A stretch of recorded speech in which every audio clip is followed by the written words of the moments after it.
Assalomu alaykum, hurmatli dehqon fermerlar. Mana Andijon viloyati Qo'rg'ontepa tumani Qorasuv shahrida Doniyorbek oshnamiz chorvachilik yeridamiz. Mana xudo xolasa F1 silosga bergan urug'imiz. Mana 20 nechinchi marta ekkansiz?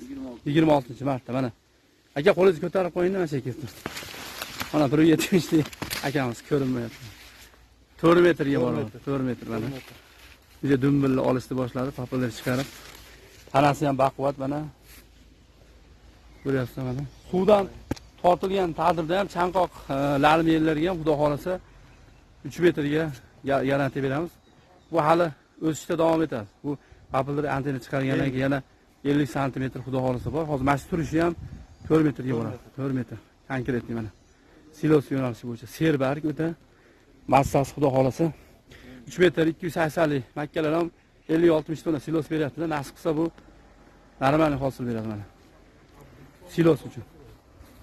Serbarg. Tanasi o'ta baquvvat. Ingichka emas mana ko'ryapsizlar. Juda baquvvat. Holati zo'r.